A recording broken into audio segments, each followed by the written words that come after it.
इस कार्यक्रम के पुण्यार्जक हैं जयंती परिवार, अलवर, राजस्थान।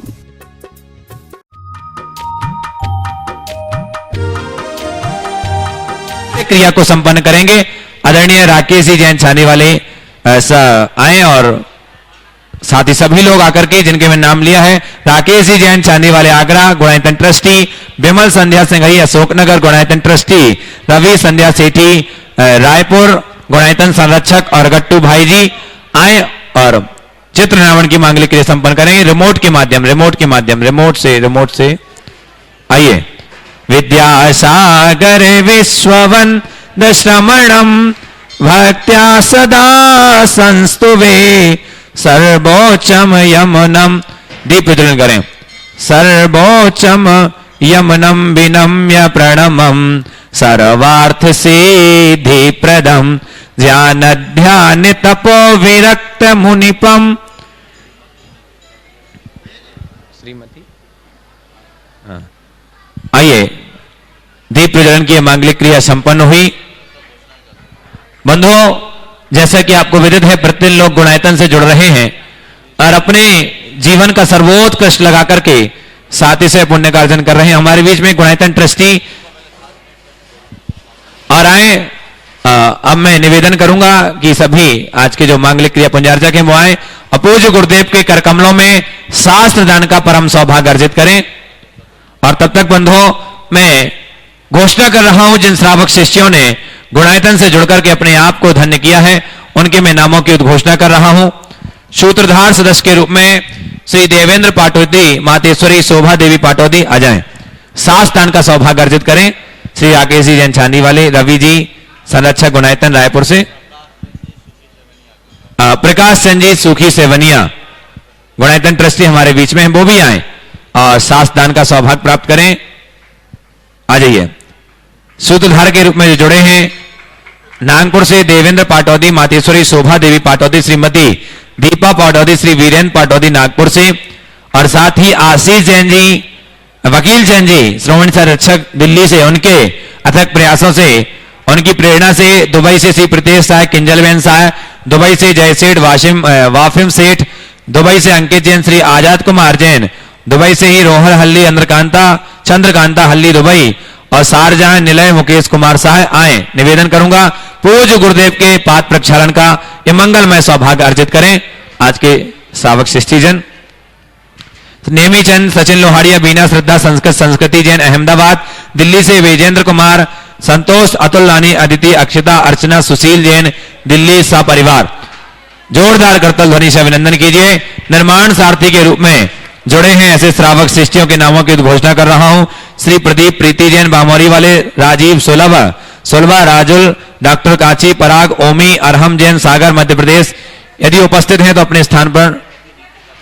हाँ, श्रीमती रीतिका, हाँ श्रीमती नीति कलरया नवी मुंबई खारधर से हैं, इन्होंने ये गुणायतन ट्रस्टी हैं, वो भी आए और पूज्य गुरुदेव के पाद प्रक्षालन का सौभाग्य प्राप्त करें। साथ ही इन्होंने आज एक स्वर्ण की अंगूठी गुणायतन के लिए समर्पित की। एक बार जोरदार करतल ध्वनि से अभिनंदन कीजिए। साथ ही निर्माण सारथी में जुड़े हैं श्रीमती विद्या देवी, धर्मपत्नी स्वर्गीय गिरधारी लाल, विनोद, राखी, विकास, मंजू, अमित, पारुल सपरिवार ग्वालियर। भोपाल से श्रीमती मणिप्रभा जैन, धर्मपत्नी स्वर्गीय आनंद कुमार, स्वर्गीय अतुल जैन, बंटू भोपाल। बांदा से नेमचंद जैन, श्रीमती सुषमा जैन, सनी, सचिन, सौरभ, श्वेता, फूलचंद, बादौसा, बांदा। निर्माण मित्र के रूप में फरीदाबाद से हरिदास जैन, वीना जैन, गुवाहाटी से भंवरलाल, कमल कुमार, कासलीवाल, विमल कुमार, राहुल कुमार, कासलीवाल सपरिवार। ललितपुर से आनंद कुमार जैन, अनुज जी, तनुज जी जैन सपरिवार। साथ ही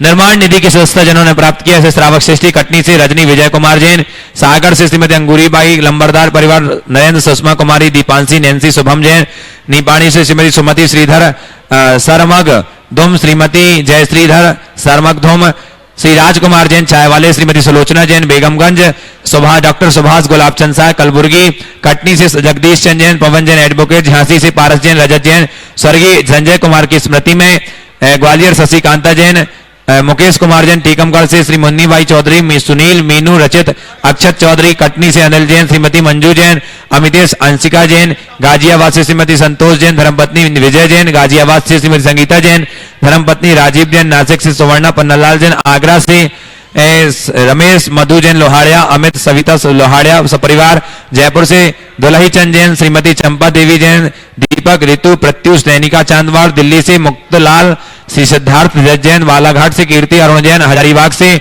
श्रीमती सरोज रानी जैन, स्वर्गीय महेश चंद जैन, अभिषेक जैन दिल्ली से, आसनसोल से अनूप कुमार, श्रीमती पायल जैन आसनसोल से, दिल्ली से श्री सुशील कुमार जैन, शुभम जैन सागर से, राकेश कुमार, श्रीमती प्रीति जैन सब परिवार को जोरदार करतल ध्वनि से अभिनंदन कीजिए। साथ ही बंधु आज श्रवण सागर जी महाराज के गृहस्थ अवस्था के परिवारीजन हैं, श्री रविंद्र कुमार, प्रकाश शास्त्री, वसंत, आदित्य, आर्जव, आशीष, रूबी, शुभा, कविता, मैना, अंशिका आया से भी आए और गुरुदेव के चरणों में गोसलपुर तीर्थ क्षेत्र कमेटी के मंत्री भी हमारे बीच में उपस्थित हैं, वो भी आए और पूज्य गुरुदेव के श्री चरणों में श्रीफल अर्पण करके आशीष प्राप्त करें। और साथ में बंडा से सागर से विजय कुमार, अजय, आदि, वैभव, अरविंद जी ये भी श्रीफल अर्पण करके आशीष प्राप्त करेंगे। मुख्य पुण्यार्जक थे, आ जाए शीघ्रता से। और बंधु इस प्रकार मैं निवेदन करूंगा कि आप भी इस गुणायतन से जुड़े, अपने जीवन का सर्वोत्कृष्ट लगाएं।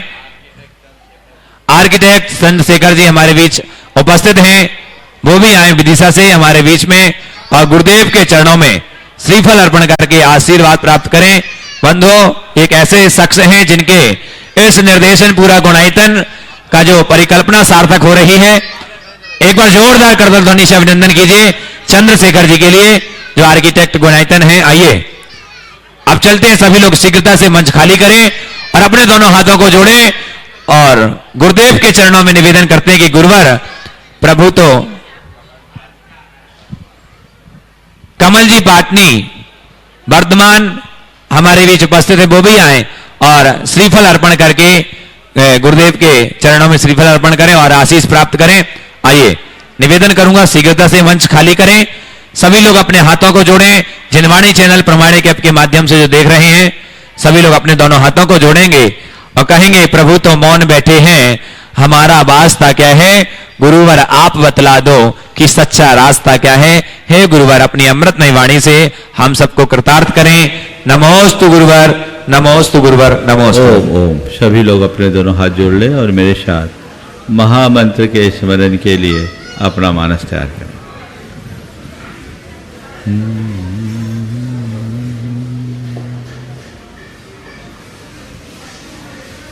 नमो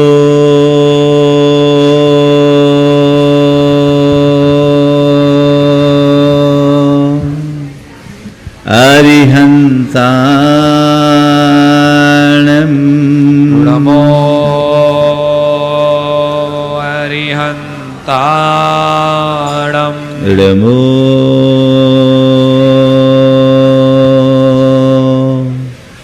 सिद्धाणं, नमो सिद्धाणं, नमो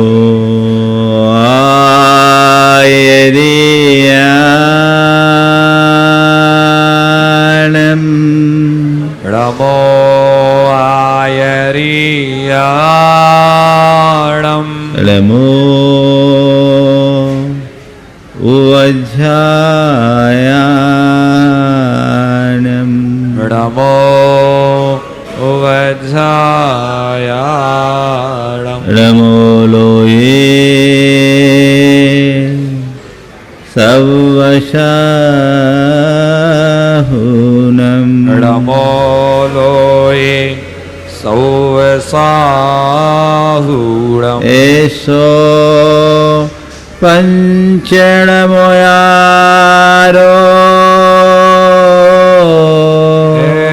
एषो पंचणमोयारो, सौवपावपणाशिनो,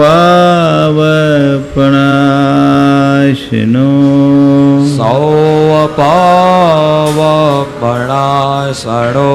मंगलार्णं च सवेशिं मंगलारं च सौवेशिं पढ़मं होय मंगलम। पडवं होय मंगलम। जय बोलो देवादिदेव 1008 श्री भगवान महावीर स्वामी की जय जय जय। अहिंसा परमो धर्म की जय जय जय। परम पूज्य आचार्य गुरुवर श्री विद्यासागर जी महाराज की जय जय जय। बोले परम पूज्य गुणायतन प्रणेता मुनिवर श्री प्रमाण सागर जी महाराज की जय जय जय। मुनिवर श्री 118 सागर जी महाराज की जय जय जय। प्रेम और वात्सल्य हमारे जीवन का अंतरंग तत्व है। जैसे नदी हो और उसमें पानी का प्रवाह न हो तो नदी की कोई शोभा नहीं होती। वैसे ही जिसके जीवन में प्रेम का प्रवाह न हो उसका जीवन रसहीन होता है। अपने जीवन में सरसता और समरसता हम तभी उद्घाटित कर सकते हैं जब हमारे अंतरंग में प्रेम हो। कुरल काव्य में बहुत अच्छी बात लिखी, अस्तिहीनम यथा कीटम सूर्यो दहति तेजसा तथा दहति धर्मोपि धर्म शून्य निकीटकम प्रेम शून्य निकीटकम। जैसे अस्थि रहित जो कीड़े होते हैं सूर्य के तेज में भस्म हो जाते हैं, उसी तरह जिस मनुष्य का जीवन प्रेम शून्य है उसका जीवन भी नष्ट भ्रष्ट हो जाता है। हमारे पास सब कुछ हो और प्रेम न हो तो बड़ा गड़बड़ होता है। आचार्य कुंद ने हमें उसी प्रेम और वात्सल्य की भावना को बरकरार रखने के लिए मार्गदर्शन देते हुए कहा, जो गुणदिवच्छलतम तिन्हम साहून मोक्षमगम्मी तिन्हे साहून मोक्षमगम्मी सो वच्छल भाव जुदो सम्मादिठी मुने यब्बो। जो 3 साधुओं के प्रति अर्थात आचार्य, उपाध्याय और साधु और मोक्ष मार्ग के प्रति वात्सल्य भाव प्रेम भाव रखता है, वही वात्सल्य भाव से युक्त सम्यक दृष्टि मानना चाहिए। हमें देखना है हमारे हृदय की स्थिति क्या है, धर्म के प्रति मेरे मन में कितना लगाव और धर्मी के प्रति मेरे मन में कितना लगाव। कदाचित आप सबका साधु जनों के प्रति तो लगाव और झुकाव होता है, उनके प्रति प्रेम ही नहीं श्रद्धा और भक्ति भी रहती है, लेकिन अपने साधर्मी के प्रति क्या स्थिति है, कभी इसकी और आपकी दृष्टि गई? अपने सगे संबंधियों के प्रति आपकी क्या दृष्टि है, इसके प्रति आपकी कभी दृष्टि गई? यदि उस तरफ हमारा ध्यान है तो समझना हम अपने जीवन को सकारात्मक दिशा की ओर बढ़ा रहे हैं, और यदि उधर हमारी दृष्टि नहीं तो अभी हम बहुत पीछे हैं, बहुत पीछे हैं, बहुत पीछे हैं। आज के युग में सबसे बड़ी यदि कमी है तो इन्हीं मूल्यों की कमी है। हम उस संस्कृति में पले बढ़े लोग हैं जहाँ से वसुधैव कुटुंबकम का संदेश पूरे विश्व में अनुगुंजित हुआ, जहाँ प्रेम, आत्मीयता, सद्भाव, परस्परता और बंधुत्व जैसे उदात्त जीवन मूल्यों को सबसे महत्वपूर्ण स्थान दिया गया, जहाँ सहजीवन की एक बड़ी अच्छी परिपाटी रही, आज वह सब कुछ विखंडित होती सी दिख रही है। उस तरफ किसी की दृष्टि नहीं और वो दिनों दिन क्षीण होते जा रही है। सबके बीच रहते हुए व्यक्ति अपने आप को एकाकी और टूटा हुआ अनाथ सा महसूस करता है। आखिर इसकी वजह क्या है? पहले तो लोगों के घर थोड़े एक दूसरे से दूर भी रहते थे, पर लोग एक दूसरे के पास रहते थे। आज सब एक ही अपार्टमेंट में रहते हैं, सबका एक ही पता है, लेकिन किसी को एक दूसरे का पता नहीं होता, कोई अता पता नहीं। आखिर इसकी वजह क्या है? आज प्रेम कम क्यों हो रहा है? 4 बातें प्रेम के कमी के कारणों को रेखांकित करते हुए प्रेम की वृद्धि के आधार स्वरूप बताऊंगा। कम्युनिकेशन, कोऑपरेशन, कोऑर्डिनेशन और कंट्रीब्यूशन। इन 4 बातों को यदि व्यक्ति अपने जीवन में आत्मसात कर ले तो कभी किसी के साथ प्रेम की कमी नहीं होगी। आज प्रेम की कमी का सबसे पहला कारण है कम्युनिकेशन गैप। एक दूसरे के साथ जिस तरीके का कम्युनिकेशन होना चाहिए वो कम्युनिकेशन आजकल देखने में बहुत कम मिलता है।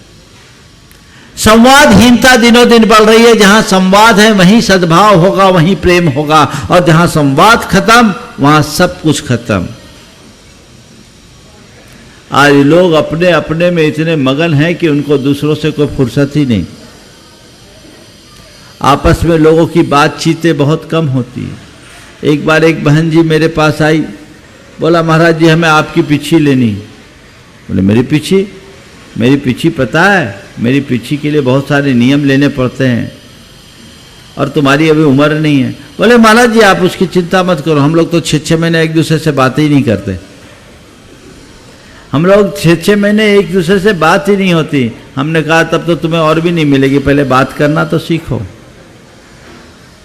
एक दूसरे के साथ जो कम्युनिकेशन गैप है ये हमारे लिए बहुत बड़ी सोचनीय बात है। ये कम्युनिकेशन गैप खत्म होना चाहिए, एक दूरियां मिटनी चाहिए। लोगों को समझना चाहिए कि आखिर वस्तु स्थिति क्या है। और इस कम्युनिकेशन गैप को बढ़ाने में कारण क्या है पता है? पहले लोग अपने साथ जीते थे, अपनों के साथ जीते थे। अब लोग अपने लिए जी नहीं पाते, अपनों के साथ जी नहीं पाते, औरों में उलझे रहते। तो अपनत्व का विस्तार कैसे होगा? औरों में किनसे उलझते हैं? आज सबसे ज्यादा अगर मनुष्य की संवादहीनता का कारण बना है तो सोशल मीडिया है। इन सोशल मीडिया में उलझे हुए लोग उन फालतू की बातों में अपना सब कुछ खर्च कर देते हैं जिनसे कोई लेना देना नहीं है। या तो गेम खेलते रहेंगे, या फेसबुक चलाएंगे, या व्हाट्सएप चलाएंगे, या इंस्टाग्राम में होंगे, या ट्विटर में होंगे, और न जाने और क्या क्या और भी कुछ है होगा, है ना। अलग अलग अकाउंट में। एक व्यक्ति ने एक फोटो दिखाई मुझे।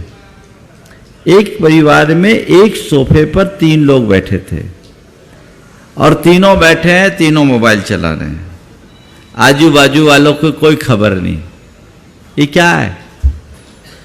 सोचनी बात है कि नहीं?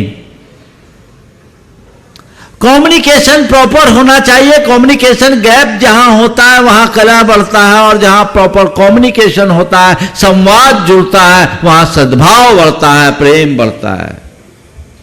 आप देखिए, आपके जिनसे भी संबंध है, संपर्क है, आपका संबंध किस प्रकार का है? प्रायः अगर आपस में संवाद है, एक दूसरे के लिए हृदय में स्थान है, तो समझना वो हमारा संबंध है और हम केवल साथ हैं। हमारा आपस में कोई कम्युनिकेशन नहीं, हमारा एक दूसरे से कोई संवाद नहीं, एक दूसरे के लिए हृदय में कोई जगह नहीं, तो वो संपर्क है। संबंध और संपर्क, इन दोनों में बड़ा अंतर होता है। रिलेशन एंड कांटेक्ट एक सा नहीं होता। क्या अंतर है बताऊं?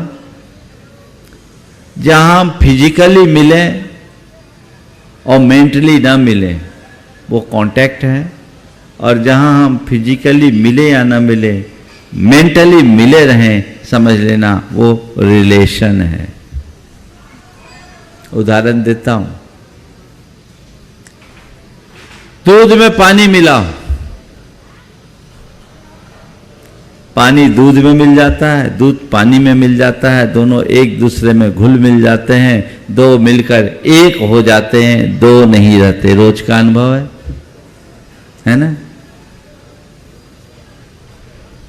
और पानी को अगर तेल में यदि पानी मिलाओ तो क्या होता है, तेल अलग रह जाता है, पानी अलग रह जाता है, दोनों एक साथ है पर एक नहीं है। और दूध और पानी एक साथ ही नहीं, एक भी है, इसलिए दूध और पानी की तरह संबंध होता है और तेल और पानी की तरह संपर्क होता है। एक साथ रहो और एक न रहो तो समझना केवल संपर्क है, और एक साथ रहते हुए एक हो जाओ, एक मेक हो जाओ तो समझना संबंध है। समझ गए। हलवाई दूध को तपा रहा था, दूध में उफान आया, इसलिए उफान आया कि पानी जल रहा था। पानी आया दूध के पास, कहा मुझे मिला लो, मेरा कोई मोल नहीं, तुम मिला लोगे, अपना लोगे तो मेरी भी कीमत बढ़ जाएगी। दूध ने कहा जाओ हम दोनों साथ रहेंगे, और पानी दूध की बात मानकर दूध में आ गया और दूध ने उसका स्वागत किया, दोनों घुल मिलकर रहने लगे। हलवाई दूध को तपा रहा था, अचानक तपाया तो दूध को लगा, रे जिसको मैंने शरण दी उसे तपाया जा रहा है, ये ठीक नहीं होगा, ये आग मेरे साथी को तपा रही है, मैं इसे अभी बुझा के छोड़ूंगा। और दूध उबल गया, दूध में उफान आने लगा। हलवाई की दृष्टि पड़ी, एक चुल्लू पानी दूध में डाला, कहा मेरा साथी सुरक्षित है, दूध का उबाल ठंडा हो गया।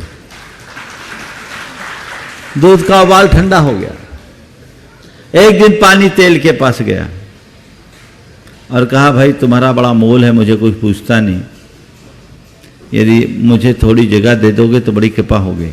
तेल ने ऐठ कर कहा तेरी कोई कीमत, तेरी कोई औकात की मेरे पास है, रहेगा? बोले चल आना है तो आ, मेरे पैरों के नीचे रहना पड़ेगा। बोले पाँव के तले ही सही, जगह मिल जाएगी, उसी में मैं कृतार्थ होऊंगा। पानी तेल में आया, तेल ऐंठ के उसके सिर पर बैठ गया। पानी तेल में आया और तेल ऐंठ कर उसके सिर पर बैठ गया। फिर क्या था, दिया जलाया, पानी नीचे पड़ा रहा, तेल जल गया। दिया जलाया, पानी नीचे पड़ा रहा, तेल जल गया। बात केवल इतनी सी है समझने की। आप देखिए आपकी स्थिति कैसी है, दूध और पानी की तरह या तेल और पानी की तरह। अगर दूध और पानी की तरह है तो समझना जीवन सकारात्मक दिशा की ओर बढ़ रहा है, और तेल और पानी की तरह है तो अभी हम नकारात्मक दिशा में हैं। संपर्क नहीं, संबंध होने चाहिए। एक साथ रहने में मजा नहीं है, एक मेक होकर रहने में मजा है। उसके लिए प्रॉपर कम्युनिकेशन होना चाहिए। पहले लोग कितने भी व्यस्त रहते थे, बैठ करके आपस में गपशप किया करते थे। अब तो लोगों को समय ही नहीं, आए तो टीवी ऑन हो गया या मोबाइल ऑन हो गया।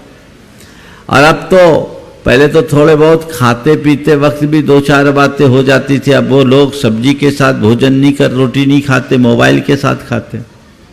उस समय भी उनको कुछ नहीं, सामने वाले ने क्या बनाया क्या परोसा कुछ नहीं, कुछ बोल रहे हूँ हाँ, या तो टीवी देख रहे हैं, मोबाइल चला रहे और खा रहे।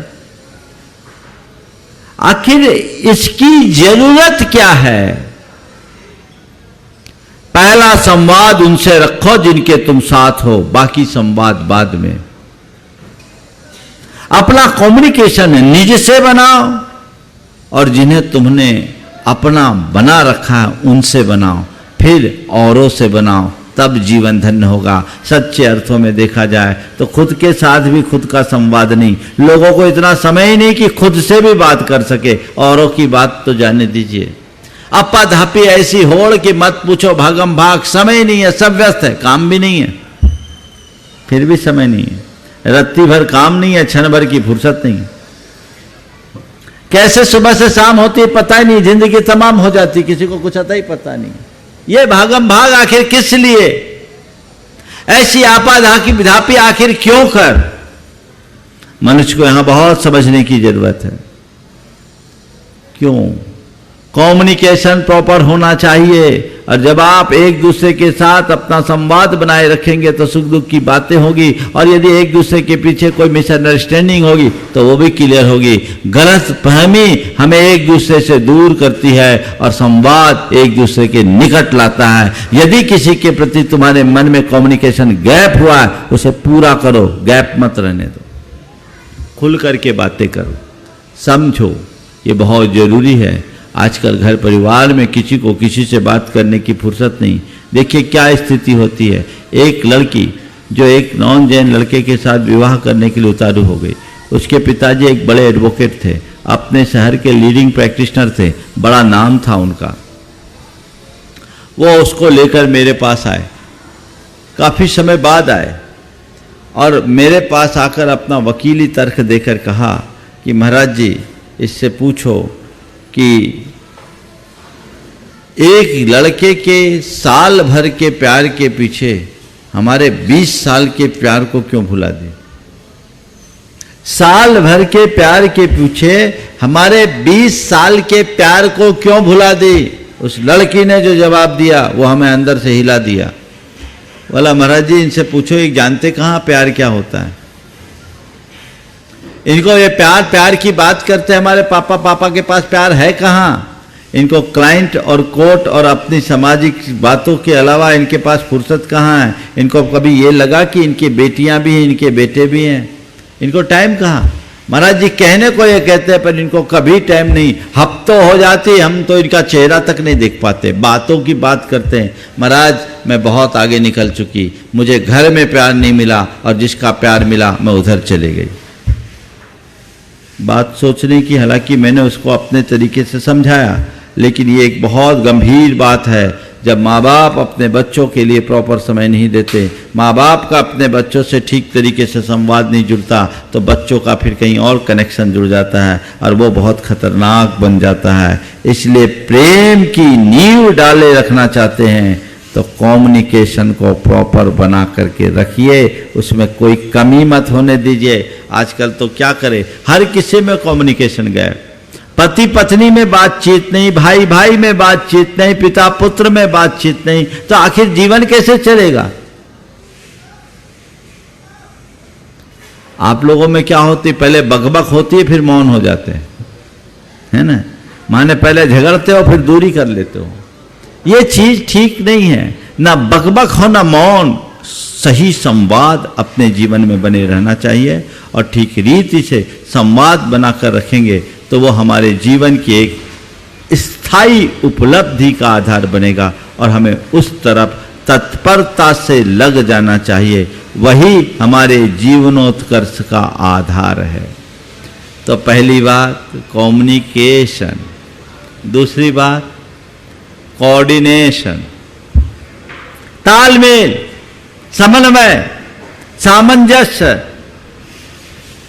परिवार के 4 सदस्य, चारों में अगर आपस में कोऑर्डिनेशन है तो परिवार का स्वरूप कुछ और होगा। समाज में 100 लोग हैं और 100 लोगों का आपस में कोऑर्डिनेशन है तो उसका स्वरूप कुछ और होगा। और आपस में लोग रहें और कोऑर्डिनेशन ना हो तो मामला बड़ा गड़बड़ हो जाएगा। कल हमने सितार का उदाहरण दिया था। सितार में 7 तार होते हैं, 7 तार अलग अलग होते हैं, लेकिन जब उन पर उंगली चलाई जाती है तो वो सब संवेद स्वर छोड़ते हैं। क्यों? उनका इंटरनल कोऑर्डिनेशन है, कोऑर्डिनेशन है। हर घर में हर व्यक्ति के अलग अलग विचार हैं, हो सकता है, लेकिन अच्छा विचार भिन्नता के बाद वैचारिक टकराव नहीं होना चाहिए। वैचारिक टकराव से बचने का पूर्ण प्रयास करना चाहिए। सब मिलजुल करके रहे, हिल मिल कर रहे, सबका एक दूसरे के साथ कोऑर्डिनेशन हो तो जीवन का मजा ही कुछ और होता है। एक सज्जन ने बताया, बोले महाराज जी परिवार में कोऑर्डिनेशन कैसा होना चाहिए। हमने देखा एक सज्जन के यहाँ अचानक बोले हम लोग आ गए और घूम घाम के आए, भटक गए थे, महाराज के दर्शन के निमित्त से निकले थे, लोकेशन मिली नहीं थी, सुबह से शाम तक भटके। हमारी साथ की बात बता रहा हूँ। और लोग आए और शाम को 5 बज गए, दिसंबर का महीना था, 5:30 पे अंधेरा हो जाता। अब वो लोग आए, हम लोगों के साथ चले और चलते चलते जय जयकार करते हुए पहुंच गए। एक छोटे से गांव में हम लोगों को रुकना था, और रुकने का भी क्या कहानी था, हम लोगों को जहाँ जाना था वो 6 किलोमीटर दूर निकल गया।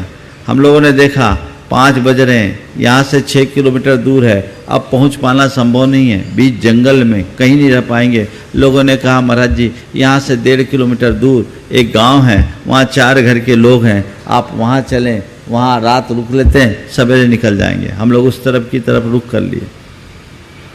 लोग आ गए, पूरी बस थी, विदिशा की बस थी, और आए सब, हम लोग साथ जय जयकार करके चले गए। हम लोग उस गांव में पहुंचे, लोगों ने स्वागत किया और देखा एक साथ 40-45 लोग आ गए हैं और शाम के भोजन की व्यवस्था करनी है, कैसे करें। लेकिन क्या सब लोग इकट्ठे हो गए, आजू बाजू के जितने भी थे सारे सदस्य, एक ही परिवार के 4 घर थे, चारों घर के लोग इकट्ठे हो गए और इकट्ठे होकर फटाफट सब काम कर लिए और लोगों को 15 मिनट में भोजन करा दिया। 15 मिनट में भोजन करा दिया। उस समय हृदय मोहन जैन भी थे, उन्होंने मुझसे आके कहा महाराज अगर विदिशा में भी इतने लोग अचानक आ जाते तो हो सकता हम इतनी जल्दी इनकी व्यवस्था नहीं कर पाते, पर महाराज क्या इन लोगों ने हमारा स्वागत किया, हम अभिभूत हो गए और सवेरे से महाराज कुछ खा पी भी नहीं पाए थे। कहने का तात्पर्य है जब एक दूसरे के साथ कोऑर्डिनेशन होता है तो रूप ही कुछ और होता है, और कोऑर्डिनेशन का अभाव होता है तो मामला सब गड़बड़ हो जाता है। एक की बेटी की शादी थी, 4 भाइयों का परिवार था, चारों अलग अलग शहर में रहते थे, लेकिन चारों भाई अलग अलग शहर में रहने के बाद जिसकी बेटी की शादी थी उसकी शादी के 1 महीने पहले किडनी में प्रॉब्लम आ गई। वो व्यक्ति काम करने में समर्थ नहीं था, लेकिन शादी ऐसी हुई जैसे किसी को पता ही नहीं। शेष 3 भाइयों ने कहा भैया चिंता करने की जरूरत नहीं है, आपकी बेटी नहीं हमारी बेटी, हमारे घर की बेटी है और अपने घर की पहली शादी है, इस शादी में हम कोई कोर कसर नहीं छोड़ेंगे, और सब मिलजुल करके उसको ये स्वरूप दे दिए कि सामने वाले को कुछ सोचना ही नहीं पड़ा। क्या ऐसा बना सकते हैं कि नहीं? आजकल प्राय लोग किसी वजह से दूर हो जाते हैं तो मन से भी दूर हो जाते हैं। मैं आप सबसे कहूँगा आप फिजिकली एक दूसरे से दूर भले हो जाओ, पर भावनात्मक रूप से अपनी निकटता बनाए रखनी चाहिए। भावनात्मक निकटता कभी खत्म नहीं होनी चाहिए, ये प्रयास हमेशा होना चाहिए। कोऑर्डिनेशन बना करके चलो सब में, जिसमें जो हो वैसा करो, जिसके अंदर जो योग्यता है, जिसकी जैसी दृष्टि है, जिसके अंदर जैसी प्रतिभा है, जिसकी जैसी रुचि है, जिसकी जैसी क्षमता है, उसके अनुरूप वो काम करे, और दूसरा जहाँ उसकी कमी है उसकी पूर्ति कर दे, तो जीवन निखर जाता है। और लोग एक दूसरे के साथ खींचातानी करते हैं तो जीवन बिखर जाता है। हमें जीवन को निखारना है, बिखरने से बचाना है, ये हमारी पहली प्राथमिकता होनी चाहिए। तो कोऑपरेशन, कोऑर्डिनेशन, और तीसरा है क्या बोला था, कंट्रीब्यूशन। कोऑपरेशन, कोऑर्डिनेशन, कंट्रीब्यूशन और क्या बोला, कॉम्बिनेशन बोला था मैंने, हाँ कम्युनिकेशन, हाँ कम्युनिकेशन, कोऑर्डिनेशन और कोऑपरेशन, चौथी बात। तो एक दूसरे से मिलते जुलते शब्द है, मैं तो जब चालू हो जाता हूं तो चालू हो जाता हूं, जो आपके भाग्य से निकल जाए। कोऑपरेशन, एक दूसरे को सहयोग, सहयोग में कभी कमी नहीं होना चाहिए। जहां जब जिसको जैसी जरूरत पड़े सहयोग दो। परिवार में यदि किसी को जरूरत है तो सहयोग के लिए खड़े रहो, समाज में यदि किसी को जरूरत है तो उसके लिए खड़े रहो, तब तुम कुछ अच्छा कर पाओगे। जहां सहयोग देने की परिपाटी होती है वहां सतत उन्नति होती है, और जहां सहयोग की परिपाटी नहीं होती उनका निश्चित पतन होता है। सहयोग देने की तत्परता अपने अंदर हुई है, हमें एक दूसरे का सहयोगी होना चाहिए। देखिए सहयोग का क्या असर होता है। एक सज्जन मेरे पास आए, सहयोग की भावना आप सुनकर के अभिभूत हो जाओगे। पति पत्नी दोनों आए, 48 वर्ष की उम्र थी पति की, 46 वर्ष की उम्र थी पत्नी की। दोनों ने आकर कहा, महाराज हम लोगों ने विचार किया है, हमें आप ब्रह्मचर्य व्रत दे दें, आजीवन ब्रह्मचर्य व्रत। दोनों लोग आजीवन ब्रह्मचर्य व्रत लेने की भावना लेकर आए। मैंने कहा बहुत अच्छी बात है, पर ये एकाएक ऐसी भावना क्यों हो गई? तो बताया उसके छोटे भाई की 42 वर्ष की उम्र में मृत्यु हो गई थी। 42 वर्ष की उम्र में छोटे भाई की मृत्यु हो गई और उसकी 39 वर्ष की जो बहू थी वो विडो होने के कारण उसने ब्रह्मचर्य व्रत ले लिया। तो एक दिन धर्मपत्नी ने मुझसे कहा, महाराज जी धर्मपत्नी ने मुझसे कहा कि देखिए आज हमारी छोटी बहन अपने पति के अभाव में ब्रह्मचर्य ले रही हैं। वो 39 वर्ष की उम्र में ब्रह्मचर्य ले रहे हैं, आप 48 और हम 46 वर्ष के हो गए, हमें भी ब्रह्मचर्य ले करके उनका सहयोग करना चाहिए। महाराज आप ब्रह्मचर्य दीजिए, हम ब्रह्मचर्य व्रत लेकर अपने जीवन को आगे बढ़ाएं। सहयोग की वृत्ति हमेशा बनाकर रखना चाहिए, ये भी एक दृष्टिकोण है। लोग तो अपने और अपनों तक ही सीमित रहते हैं, और उस व्यक्ति ने न केवल अपने छोटे भाई की बहू अपितु उनके बच्चों को भी इस तरीके से संभाला जो समाज में एक मिसाल है। सहयोग होना चाहिए, जहाँ सहयोग होता है वहाँ प्रेम अपने आप बनता है। एक व्यक्ति है मेरे संपर्क में, जिन दो भाई दोनों अलग अलग शहरों में रहते हैं। छोटा भाई का व्यापार थोड़ा कमज़ोर था, कमज़ोर क्या एक प्रकार से फेल्योर ही था, और बड़ा भाई जो अपने पैतृक निवास में रहता था उसका कारोबार बहुत बड़ा था। छोटे भाई की बेटी के संबंध की बात आई, सहयोग कैसा होना चाहिए वो मैं बताता हूँ आपको। छोटे भाई की बेटी के संबंध की बात आई, बड़े भाई ने प्रपोजल रखा तो उसने कहा, भैया जिस घर की आप बात कर रहे हो वो हमारी औकात से बाहर है, हम इतना खर्चा कैसे कर पाएंगे, इसलिए हमने बात चलाना उचित नहीं समझा।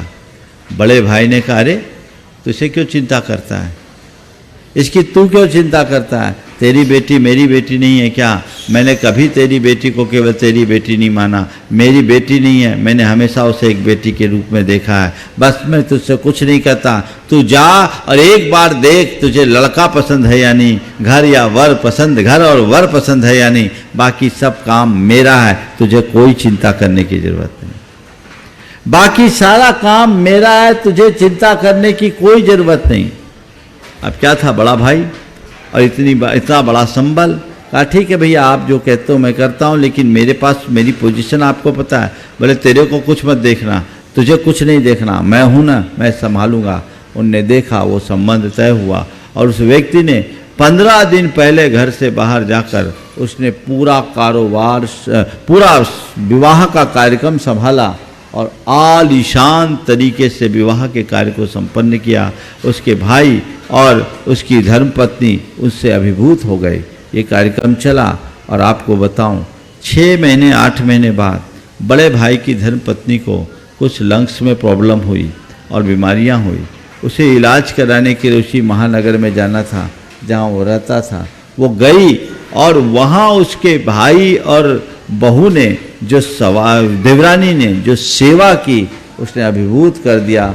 उसने कहा महाराज जी हम आज जानते हैं कि सेवा का फल क्या होता है। जब हमारे पति इसमें खर्चा कर रहे थे तो मुझे कष्ट होता था कि ये व्यर्थ में क्यों कर रहे हैं, उनके लिए इतना खर्च करने की क्या ज़रूरत, अपने भी तो बच्चे हैं। पर आज मुझे लगता है ये जो हमने किया ये बहुत कम किया, जो हमें मिला है वो करोड़ों खर्च करके भी नहीं पाया जा सकता। ये कोई किस्से नहीं है, ये जीवन के यथार्थ हैं। हमें ऐसा उदाहरण प्रस्तुत करना चाहिए, जरूरत हो कोऑपरेशन करो, एक दूसरे को कोऑपरेट करो। वो किसी भी रूप में हो सकता है। घर में भी अगर कोई काम पड़ गया तो कोऑपरेट करो, उसका काम वो करे, मेरा काम मैं करूं, ठीक है, लेकिन जरूरत पड़ जाए तो तेरा काम भी मैं कर दूं, सबका काम भी मैं कर दूं। लेकिन कहाँ, आजकल तो तब सुन करके बड़ा आश्चर्य होता है जब एक युवक ने मुझसे आके कहा महाराज मेरी धर्मपत्नी कहती है कि मेरी शादी तुमसे हुई है, तुम्हारा सब काम करूंगी, पर तुम्हारे माँ बाप का मैंने ठेका नहीं लिया है। अब बोलो ऐसे को क्या बोलूँगा। मेरी शादी तुमसे हुई है, मैं तुम्हारा सब काम करूंगी, पर तुम्हारे माँ बाप का मैंने ठेका नहीं लिया है। जिनकी ऐसी मानसिकता, उनके साथ क्या मतलब रह गया विवाह का। विवाह तो हमारे परिवार और समाज की धुरी है, जिसके बल पर सहजीवन और परस्परता जैसे मूल्यों को आगे बढ़ाया जा सकता है। जब वही खंडित हो जाएगा तो बचेगा क्या। ये बिगड़ती हुई सोच का विकृत परिणाम है।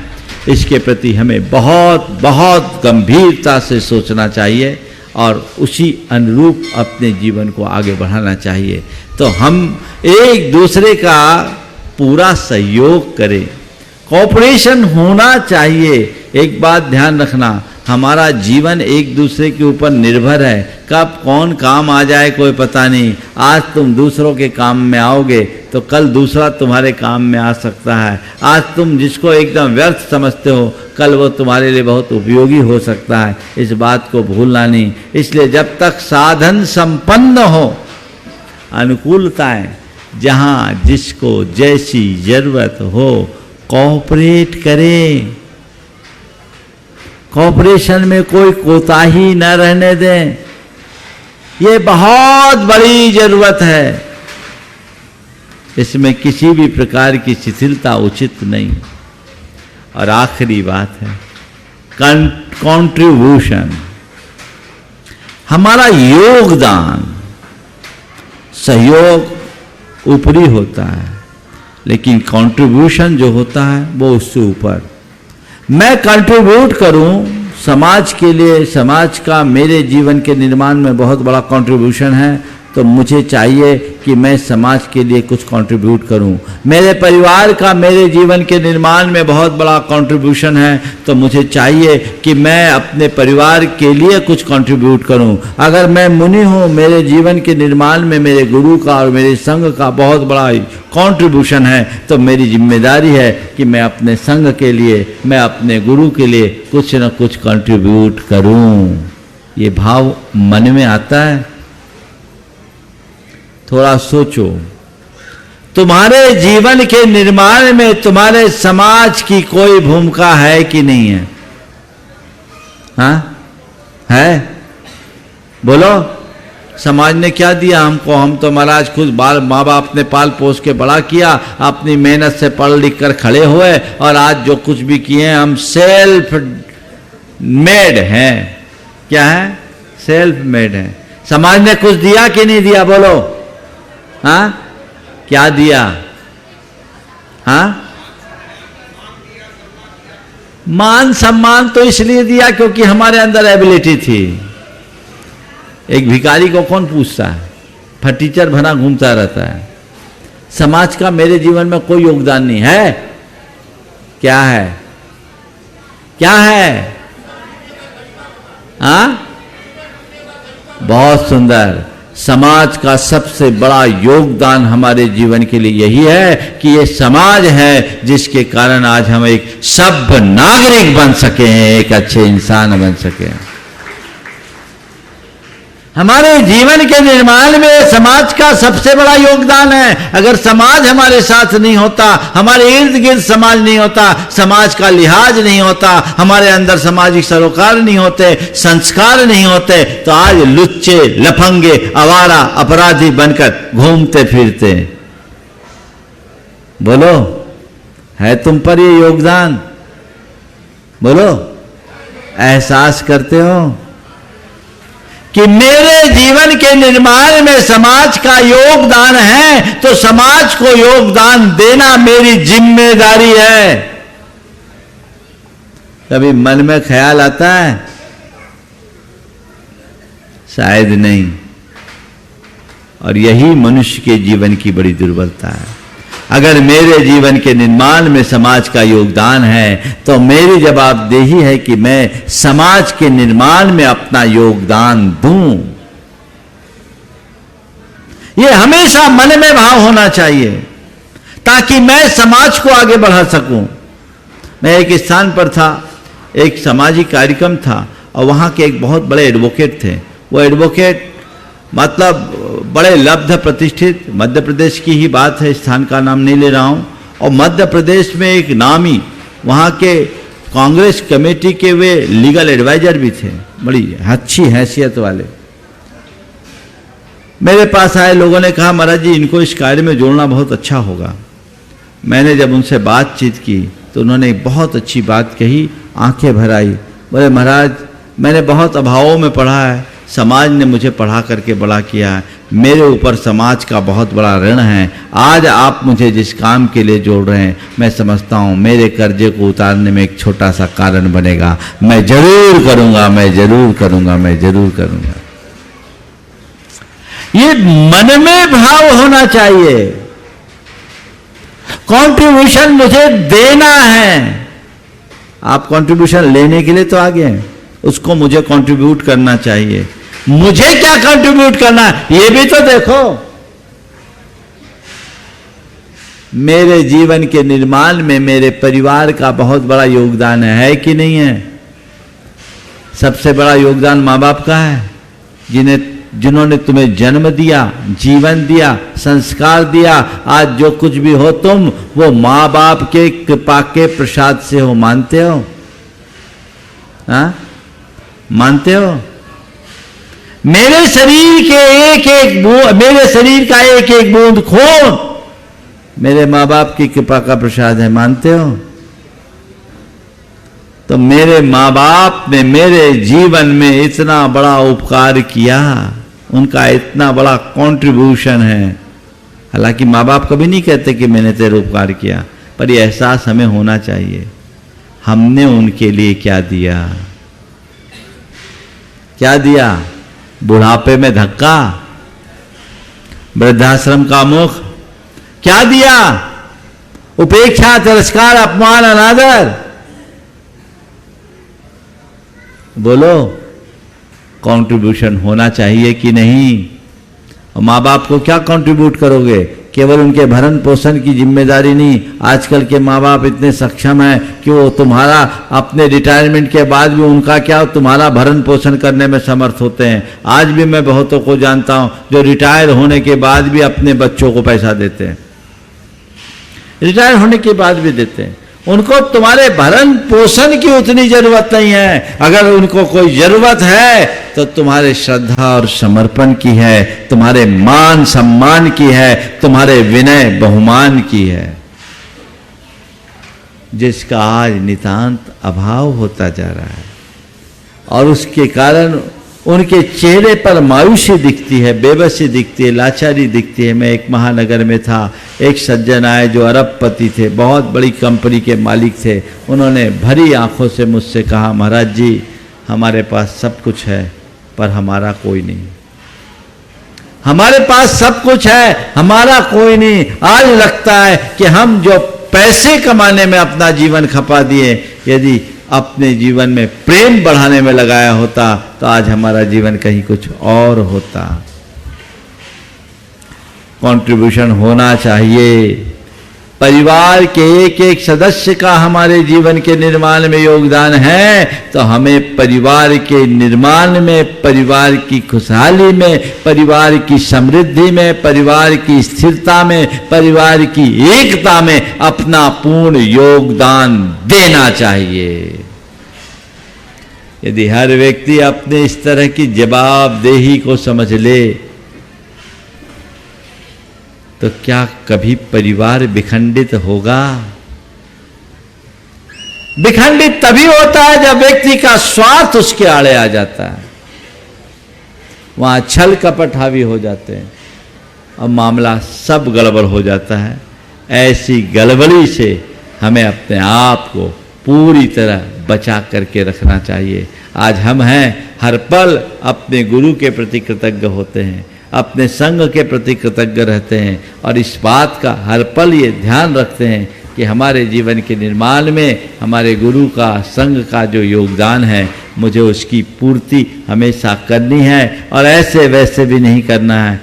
मुझे अपना श्रेष्ठतम प्रदान करना है। इसी वजह से मेरा प्रेम संघ के प्रति है, मेरी श्रद्धा गुरु के प्रति है। ये भाव आप भी ऐसे जगाओगे तभी अपने हृदय में प्रेम और वात्सल्य भर पाओगे, अन्यथा बातें बातें रह जाएगी। हम लोग बातें बहुत करते हैं लेकिन जो करने योग्य काम है उसमें अक्सर पिछड़ जाते हैं। हम पिछले नहीं। आज जो 4 बातें मैंने आप सबको बताई है, कम्युनिकेशन, कोऑर्डिनेशन, कोऑपरेशन और कंट्रीब्यूशन, आप इसे अपनाएं और कंपटीशन से बचें, कंपैरिजन से बचें, कंट्रावर्सी से बचें। चलो इस पर कल कर लेंगे। इसका उल्टा है, जो वात्सल्य को ख़त्म करने वाला है, क्या है? Competition, comparison, controversy. समझ गए? ये हमारे जीवन को तबाह करने वाले हैं। इनसे अपने आप को हमेशा दूर रख करके चलना है। जब हम इससे दूरी बनाएंगे तभी अपने जीवन को सफल और सुखी बना सकेंगे। समय आप सबका हो गया। यहीं पर विराम। बोलिए परम पूज्य आचार्य गुरुवर श्री विद्यासागर जी महाराज की। इस कार्यक्रम के पुण्यार्जक थे जयंती परिवार, अलवर, राजस्थान।